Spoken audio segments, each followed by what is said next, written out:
भूमि न तेजो न वायु चिदानंद रूपः शिवोहम शिवोहम।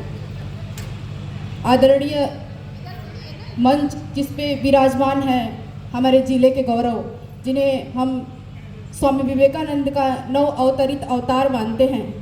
हमारे पूरे भारतवर्ष में अनेक विश्वविद्यालयों में इनका एक एक घंटे का व्याख्यान होता आया है और हर बार श्रोता समूह में से जो विद्वज्जन बैठे रहते हैं वो हमेशा कहते हैं कि कृपया इनका समय बढ़ाया जाए। ऐसे डॉक्टर विद्यासागर उपाध्याय के यहाँ होने से मंच बहुत ही शोभायमान है और उनकी पुस्तक, उनके लिए मैम ने कहा भी था, यहाँ पे भी आखिर वो बात अपवाद नहीं गई कि कृपया इनका समय बढ़ाया जाए। इन्होंने प्रणयन किया है जिस ग्रंथ का, क्योंकि मैं कृति नहीं कहूँगी, यहाँ मैं कहूँगी ग्रंथ, वो आदि शंकर।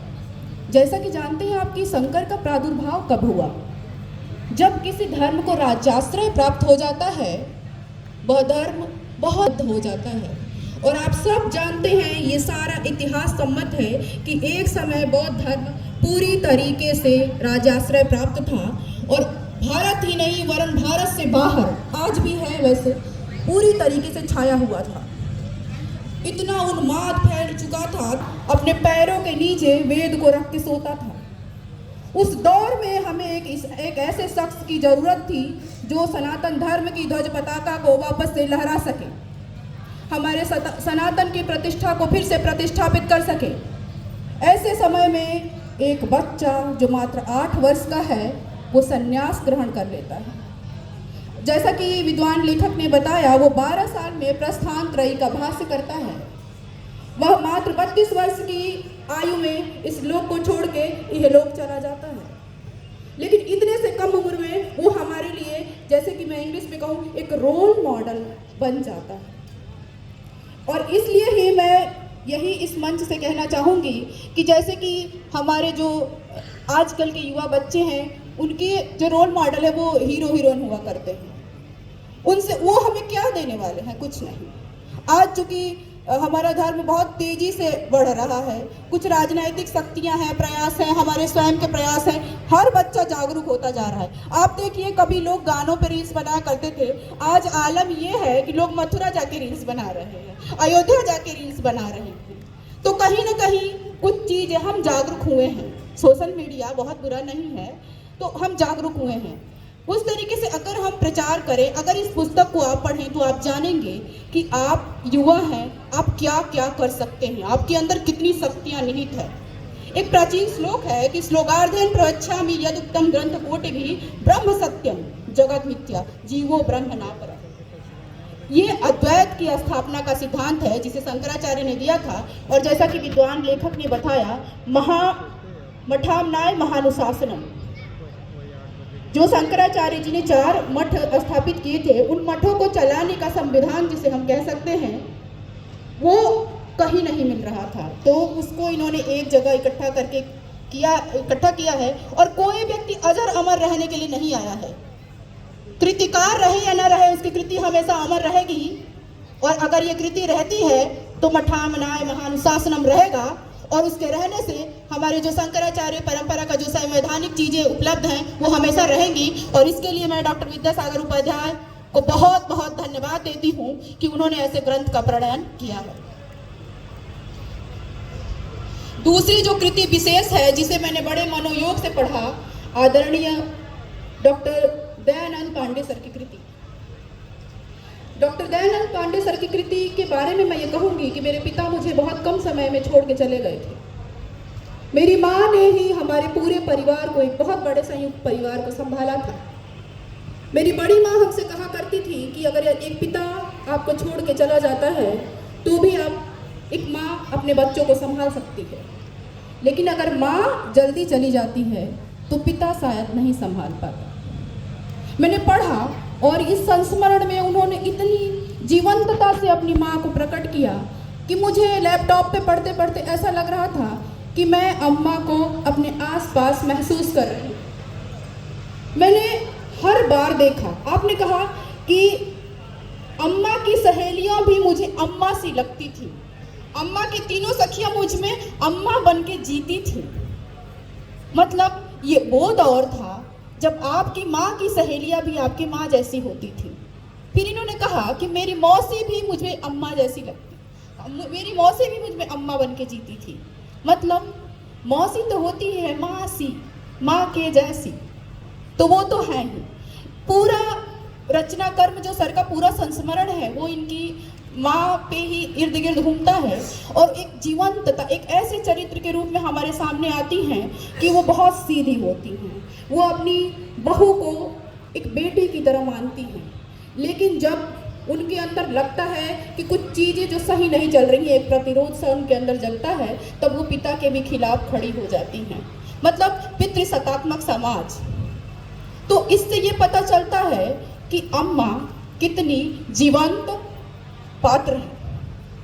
मैं बहुत ज़्यादा समय नहीं लूँगी सर, लेकिन मैं आपसे कभी इस बारे में लिख के मैं आपको अपनी प्रतिक्रिया जो है मैं आपको प्रेषित जरूर करूँगी। मुझे बहुत अच्छा लगा था। तीसरी कृति जो मैंने विशेष तौर से पढ़ी थी, दम तोड़ती संवेदनाएं। आप जानते हैं कि बहुत पहले एक परिवार हुआ करता था जिसे हम संयुक्त परिवार कहा करते थे। आज का जो दौर है उसमें संयुक्त परिवार एकल परिवार बन गए हैं, लेकिन अभी जो निवर्तमान समय है इसमें हम देखते हैं वो एकल परिवार भी टूटन के कगार पे है।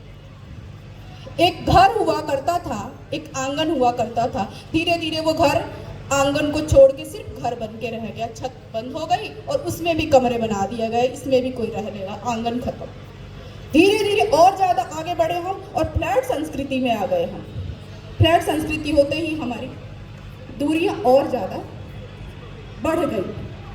अब आप ये देखिए कि आज मनुष्य है वो चांद पे जीवन की तलाश में जा रहा है, मंगल पे पानी की तलाश में जा रहा है, लेकिन उसे ये पता नहीं कि पीछे वाले 2 BHK फ्लैट या 1 BHK फ्लैट के एक कमरे में मेरी माँ सो रही है, उसके पास एक गिलास पानी रख के आया हूँ कि नहीं।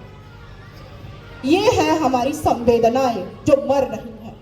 मैं ये कहती हूँ कि यदि आप मानव हैं और आपके अंदर संवेदना नहीं है, आप मानव कहलाने के पात्र नहीं हैं। और यही इस कृति का मूल प्रतिपाद्य है, जिस कृति का नाम है दम तोड़ती हुई संवेदनाएं, जिसकी कृतिकार है हमारी लखनऊ की आदरणीय, जिन्हें मैं किरण बेदी कहती हूँ, डॉक्टर सत्या सिंह दीदी।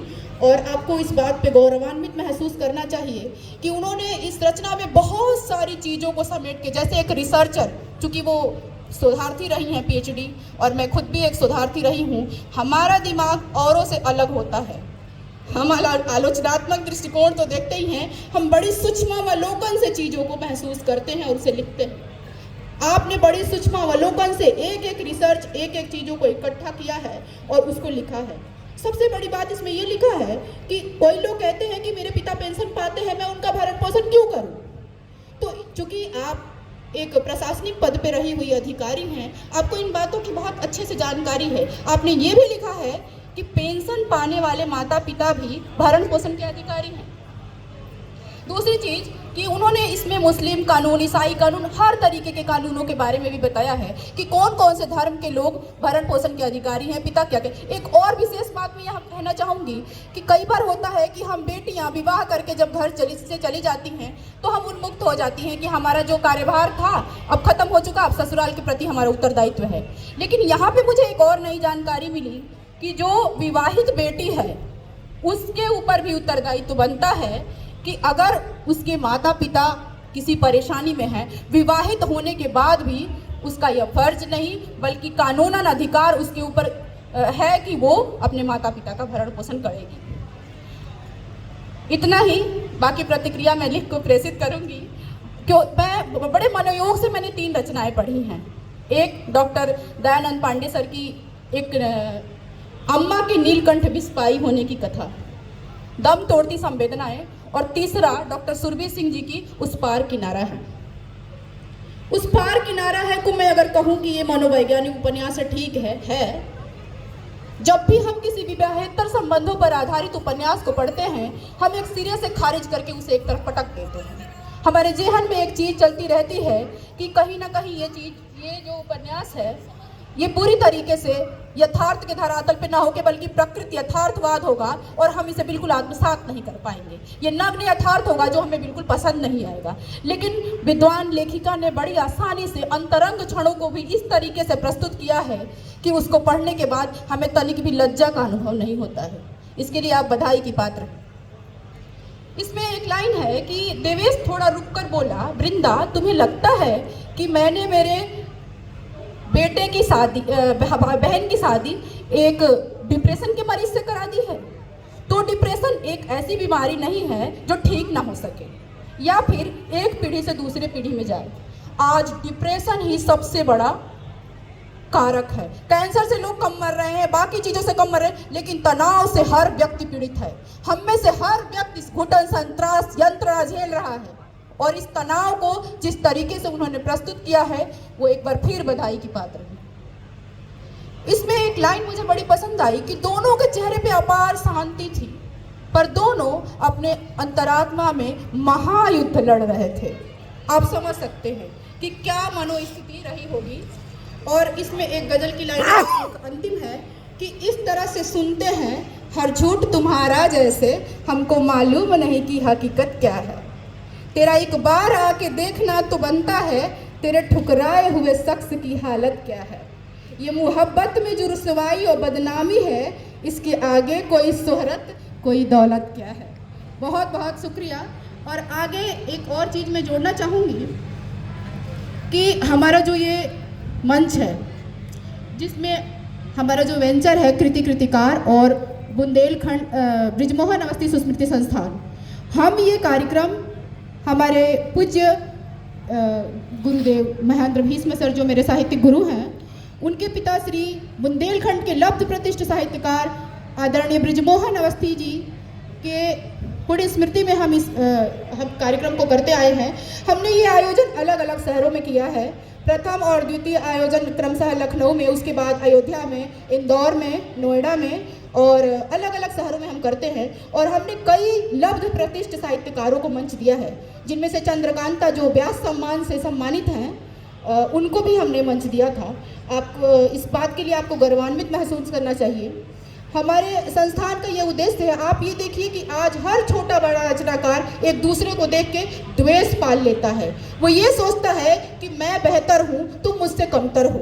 हर धर्म एक दूसरे को ऊंचा नीचा दिखाने में लगा हुआ है। हर एक व्यक्ति अपने आप को ऊंचा नीचा करने में लगा हुआ है। उस दौर में महेंद्र भीष्म जैसा एक साहित्यकार है जो इतना उदात्त है कि हर एक व्यक्ति को मंच देने को तैयार है। हमारे सर की ये सबसे बड़ी विशेषता है कि उन्होंने जब भी किसी साहित्यकार को देखा है उसे हमेशा प्रोत्साहित किया है उसके लेखन को, चाहे वो अधकचरा लेखन ही क्यों ना हो। ठीक है, व्यक्ति अपने सुधार की आवश्यकता को समझेगा और वो करेगा, लेकिन सर की ये महानता है कि कभी भी किसी के रचना कर्म को या किसी की रचना को सिरे से खारिज नहीं करते। इसलिए हमारा जो ये मंच है हमेशा नवोदित और लब्ध प्रतिष्ठित हर साहित्यकार के लिए खुला हुआ है। अगला आयोजन जब भी होता है हम आपको जोड़ते हैं। कोई भी व्यक्ति जो अपनी रचना के साथ उपस्थित होना चाहता है आ सकता है। हमारे जो आयोजक हैं राष्ट्रीय स्वास्थ्य एवं शिक्षा संघ अनिल उपाध्याय भैया, बड़े ही जोशीले नौजवान हैं और वो हमारे हर कार्यक्रम में बड़े ही जोश खरोश के साथ उपस्थित होते हैं और इसके लिए हम सब बहुत बहुत गौरवान्वित महसूस कर रहे हैं। आप हमसे जुड़े, आप सबका बहुत बहुत आभार, बहुत बहुत धन्यवाद।